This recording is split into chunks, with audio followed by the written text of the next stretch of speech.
বাংলাদেশ রংপুর বিভাগীয় শাখা কর্তৃক আয়োজিত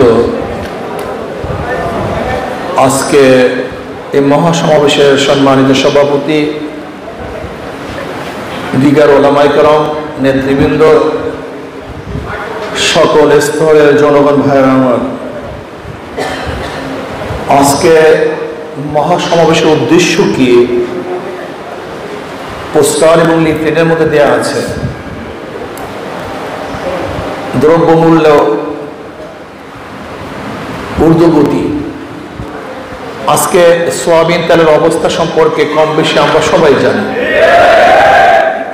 চালের অবস্থা জানি, ডালের অবস্থা জানি, পেঁয়াজ, রসুন, হলুদ, মরিচ কেনাকাটার যা প্রয়োজন সব কিছুর দামই ঊর্ধ্বগতি। কোনো জিনিসের দামই নিম্নগতি নয়। হ্যাঁ, তবে নিম্নগতি একটা জিনিস আছে, মানুষের রক্ত, খুন সবচেয়ে সহজ। আর চুরি, ডাকাতি, লুটপাট হলো খুবই সহজ, কিন্তু নিত্য প্রয়োজনীয় দ্রব্য ক্রয় করা মানুষের জন্য খুবই কঠিন হয়ে দাঁড়িয়েছে। এর কারণটা কি? সব সিন্ডিকেট, সব কন্ট্রাক্ট, বড় বড় ব্যবসায়ীদের সাথে দলের কন্ট্রাক্ট থাকে, নেতাদের সাথে কন্ট্রাক্ট থাকে। ব্যাস, ব্যবসায়ীরা বলে যে আমরা এই দাম বৃদ্ধি করব, এত পার্সেন্টেজ তোমাদেরকে দেব। এক একটা মালের উপরে কয়বার ভ্যাট দিতে আপনারা জানেন? একবার যখন ঢুকে দেশে তখন ট্যাক্স ভ্যাট দিতে হয়, যখন মিলে ঢুকে বুঝেন নাই যে ইম্পোর্টার থেকে যখন মিলওয়ালারা কিনবে সেখানে ভ্যাট ট্যাক্স দিতে হয়। আবার যখন মাল বের হবে তখন সেখানে ভ্যাট ট্যাক্স দিতে হয়। আবার যখন ক্রয় করবে তখন ভ্যাট ট্যাক্স দিতে হয় একই মালের উপরে।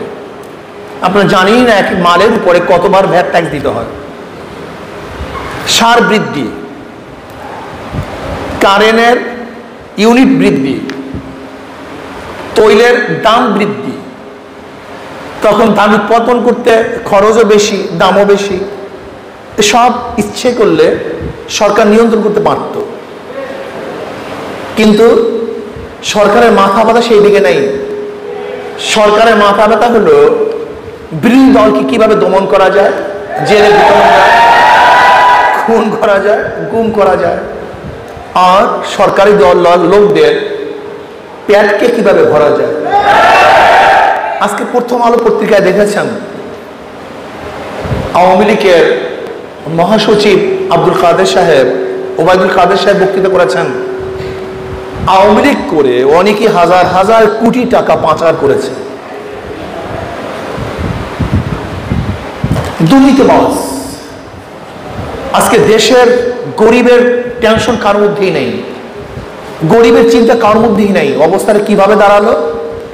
কোন এক দেশে দুর্ভিক্ষ লাগার পরে রানী বলতেছে রাজাকে, দুর্ভিক্ষ কি এত পর্যায়ে পুষছে যে জনগণ কি দুবেলা পোলাও খেতে পারে না? দুবেলা পোলাও কি খেতে পারে না জনগণ?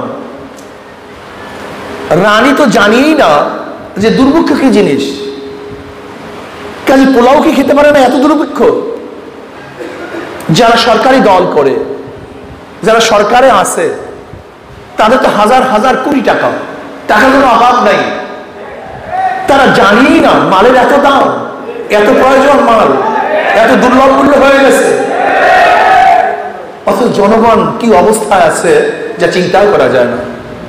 কাজে আমি সরকারকে বলবো, যদি আপনি দ্রব্যমূল্যের ঊর্ধ্বগতিকে নিয়ন্ত্রণ করতে না পারেন, তাহলে জনগণ বাধ্য হয়ে আপনাকে নিয়ন্ত্রণ করবে, উপায় নেই। যেরকম শ্রীলঙ্কার জনগণ বাধ্য হয়ে সে দেশের সরকারকে নিয়ন্ত্রণ করেছে, বাংলাদেশের জনগণ বাধ্য হয়ে আপনাকে নিয়ন্ত্রণ করবে। কয়েকদিন আগে শ্রীলঙ্কা সরকার বলেছে বোরখা খুলে নেবে, হুমকি দিয়েছিল। আল্লাহ রাব্বুল আলামিন তাদের পরনের কাপড়ও রাখে না, সেটা খুলে দিয়েছে। এটা আল্লাহ পাকের নিজাম। আমি সরকারকে বলবো, আপনিও শ্রীলঙ্কার মতো কাপড় খুঁজতে বাধ্য করবেন না, কারণ পেটে যখন ক্ষুধা থাকে তখন হুঁশ থাকে না, কিন্তু পেটে ক্ষুধায় হুঁশ থাকে না। যদি জনগণ ক্ষুধার্ত হয় তাহলে হিংস্র বাঘের মতো হয়ে যাবে, কোন জায়গায় থাবা মারবে তারা নিজেরাও জানবে না, মসনা কাঁপিয়ে দেবে জনগণ। কাজেই দ্রব্যগুলোর ঊর্ধ্বগতিকে নিয়ন্ত্রণ করতে হবে, এটা আমাদের দাবি। 21 বছর বয়স হলে মদ পান করতে পারবে। যেখানে 100 মদখোর থাকবে সেখানে দোকান খোলার অনুমতি দিবে। মনে হয় যেন বাংলাদেশ তোর বাবার দেশ, নাস্তিকদের বাবার দেশ। এটা ভারতের অঙ্গরাজ্য নাকি? ভারতে গিয়ে দেখেন সব জায়গায় মদের দোকান আছে, ওপেনে মদ পান করা হয়, বাজারে বাজারে মদের দোকান আছে, মোড়ে মোড়ে মদের দোকান আছে। তাহলে মানি আমাদের দেশটা তো আমাদের দেশের কোনো নেতারা নিয়ন্ত্রণ করে না, আমাদের দেশের নেতারা আমাদের দেশ নিয়ন্ত্রণ করে না, ওই ভারতের লোকজন আমাদের দেশ নিয়ন্ত্রণ করে। তাহলে আমরা কেমন স্বাধীন? আসলে আমরা স্বাধীন মুখে বলি, আসলে প্রকৃতভাবে আমরা স্বাধীন না। যদি আমরা স্বাধীনই হতাম তাহলে র্যাবের উপর থেকে নিষেধাজ্ঞা উঠাবার জন্য আমাদের বাংলাদেশ সরকার ভারতকে ধরছে কেন? লজ্জায় মাথা নত হয়ে যায়। উকিল ধরছে ভারতকে। আজকে ভারত আমাদের উপর নিয়ন্ত্রণ করবে, তাহলে আমরা স্বাধীন হয়েছিলাম কেন? ভারত আমাদের কর্তৃত্ব করবে, তাহলে আমরা স্বাধীনতার মানিটা কি হলো? আমাদের গর্ব কোথায় স্বাধীনতা? ভারত আমাদেরকে দ্রব্যমূল্য নিয়ন্ত্রণ করবে, রাজনীতি নিয়ন্ত্রণ করবে, কে ক্ষমতা যাবে কে ক্ষমতা যাবে না ওখান থেকে আসবে না, এটা মেনে নেওয়া যায় না। কে ক্ষমতায় থাকবে কে ক্ষমতায় যাবে, কে উঠবে কে নামবে, এর নিয়ন্ত্রণ করবে বাংলাদেশের জনগণ, অন্য কাউকে এই নিয়ন্ত্রণ শক্তি হাতে দেয়া যাবে না। কিন্তু আমরা কি দেখেছি? আমরা দেখছি যারা ক্ষমতায় আসে, যারা ক্ষমতায় যেতে চায়, তারা আমাদের দেশের জনগণের কাছে কেউ যায় না, তারা সবাই বিদেশি শক্তির কাছে যায়। কিন্তু ইসলামী আন্দোলন বাংলাদেশ বিদেশি শক্তির কাছে যাবে না, তারা বাংলাদেশের জনগণের কাছে যাবে। বাংলাদেশে কে ক্ষমতায় যাবে কে ক্ষমতায় যাবে না, কে থাকবে কে থাকবে না, এই সিদ্ধান্ত বাংলাদেশের জনগণ, অন্য কেউ। এই জন্য তোরা ভোট দিতে ভয় পায়, ভোট দিতে চায় না, কেন জানে ভোটের হারি ফাঁকা হয়ে যাবে। বাংলাদেশের জনগণ এই দুর্নীতিবাজদেরকে আর কোনো অবস্থায় ক্ষমতায় রাখবেন না ইনশাআল্লাহ। আপনারা দেখেছেন ইসলামী শিক্ষা সংকুচিত করা হয়েছে। আজকে ইসলামী শিক্ষার উপরে পরীক্ষা নিবে না, আর যেই সাবজেক্টে পরীক্ষা হয় না সেই সাবজেক্টে কেউ পড়াশোনাও করে না। তার পরিবর্তে ডারউইনের থিওরি স্থাপন করা হয়েছে। ডারউইনের থিওরি গিয়ে দেখেন নবম ক্লাসের সমাজ বিজ্ঞানের মধ্যে, দশম ক্লাসের সমাজ বিজ্ঞানের মধ্যে ডারউইনের থিওরিটা কি? মানুষ থেকে নয়, মানুষ বানরের থেকে। এই কয়েকদিন আগে যা হিন্দু শিক্ষক তার ক্লাসে বলেছিল যে আল্লাহ বলতে কিছু নাই, প্রতিবাদ করার কারণে তাকে অ্যারেস্ট ঐক্যবদ্ধভাবে জেলখানা থেকে তাকে বের করছে। শুধু তাই নয়, তাকে তো বের করছেই, কিন্তু যারা রেকর্ড করছে, আন্দোলন করছে, তাদের বিরুদ্ধে কেস হয়েছে, তাদেরকে জেলে দেওয়া হয়েছে। অর্থাৎ বাংলাদেশের জনপ্রিয় মুসলমান, সেই দেশে আল্লাহ নাই, মানুষ থেকে না, মানুষ বানরের থেকে এই হাজার হাজার কোটি কোটি টাকা খরচ করে এই শিক্ষা আমরা শিক্ষিত করবো আমাদের সন্তানদেরকে। এর জন্য আমরা ট্যাক্স দেই, এর জন্য আমরা ভ্যাট দেই, এর জন্য আমরা কর দেই, এর জন্য সরকার দখল করছি না। বাংলাদেশে এই শিক্ষা ব্যবস্থা চলতে পারে না।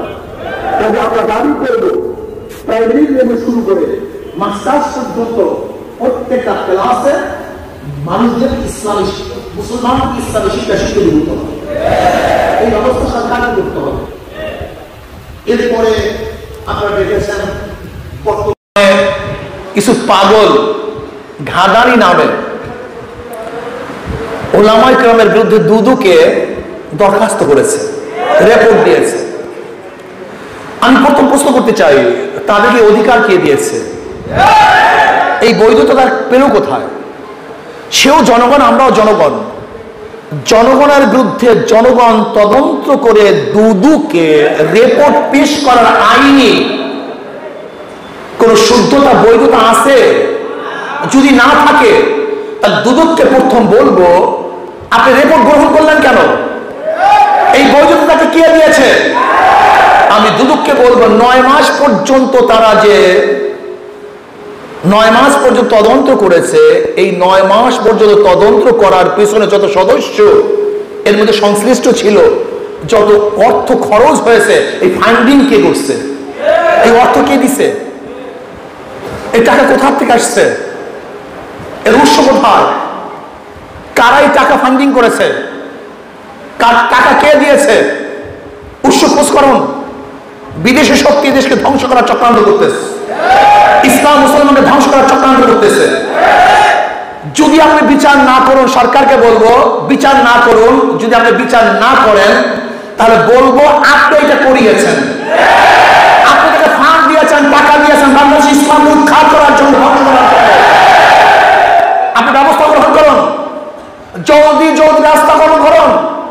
যদি জলদি জলদি ব্যবস্থা গ্রহণ না করুন তাহলে বাংলাদেশের জনগণ বাধ্য হয়ে ইসলামের বিরুদ্ধে ওলামায়ে কেরামদেরকে, আজকে ওলামায়ে কেরামদেরকে ইসলামকে কটূক্তি করার কারণে, তাদেরকে লাঞ্ছিত অপমানিত করার কারণে, মানহানি করার কারণে বাংলাদেশের প্রত্যেকটা মুসলমান গর্জে উঠবে, আন্দোলন করবে, সরকার করবে ইনশাআল্লাহ। সাহস আমাকে কে দিয়েছে? সমস্ত শীর্ষ ওলামায়ে কেরামদের বিরুদ্ধে আজকে দুদকের কাছে তারা দরখাস্ত করবে, রিপোর্ট পেশ করবে। এত বড় সাহস! আজকে ওলামায়ে কেরামকে ধর্ম ব্যবসায়ী বলবে, এত বড় সাহস আমাকে কে দিয়েছে? আমি জানতে চাই সরকারকে। ওলামায়ে কেরাম দেশে ভেসে আসে নাই, আমরা কসুরি বাবা নই যে বিদেশ থেকে ভেসে এসেছি। এদেশ আমাদের, আমার বাবার দেশ, আমার দাদার দেশ, মুসলমানদের দেশ। মুসলমানের কারণে দেশ স্বাধীন হয়েছে, অন্য কারোর কারণে নয়। এদেশ স্বাধীন হয়েছে মুসলমানের কারণে। ব্রিটিশের বিরুদ্ধে আন্দোলন মুসলমান করেছে। এদেশের স্বাধীনতার জন্য মুসলমান সর্বোচ্চ চেষ্টা সাধনা করেছে। কাজে এই দেশ মুসলমানদের দেশ, নাস্তিকদের দেশ নয়। কোন নাস্তিক মুসলমান উৎখাত করার চেষ্টা করবে আর মুসলমানরা বসে থাকবে না, এটা হতে পারে না। যেরকম আগুন এবং পানি একই জায়গায় থাকতে পারে না, আলো এবং অন্ধকার একই জায়গায় থাকতে পারে না, ইসলামের দুশমন এবং মুসলমান একই জায়গায় থাকতে পারে না। এটা কোথা থেকে এসছে? যাদের দুর্নীতির কোনো অভাব নাই, যার চরিত্র চরম খারাপ, যারা মায়ের সাথে খারাপ ব্যবহার করে, মাকে খেত বদের পরিবর্তে ঘর থেকে নামিয়ে দেয়, দুর্নীতির কারণে যাদের চাকরি চলে যায়, এর মুসলমানদের বিরুদ্ধে, আলেম ওলামাদের বিরুদ্ধে রিপোর্ট পেশ করবে, ধর্ম ব্যবসায়ী বলবে, এটা মানা যায় না, মানতে পারি না। আজকে দেশ স্বাধীন হয়েছিল 3টা ভিত্তিতে: সাম্য, মানবিক মর্যাদা, সামাজিক ন্যায় বিচার। আজকে কোথায় সাম্যতা? সাম্যতা কোথায়? যারা দল করবে তারা ইজ্জত সম্মান পাবে, যারা দল করবে না, সরকারি দলে থাকবে না, তারা লাঞ্ছিত অপমানিত হবে। এটা কি সাম্য? আজকে যারা ক্ষমতাসীন তাদের আত্মীয় স্বজন রেলে ফ্রি চলবে, আর যারা ক্ষমতাসীন না তারা টাকা দিয়েও মুক্তি পাবে না, বাঁচতে পারবে না। এর নাকি সাম্যতা? মানবিক মর্যাদা কোথায়? কোথায় মানবিক মর্যাদা? আজকে মানবিক মর্যাদা পাচ্ছি না, মানুষ ঢুকে ধরে মরছে।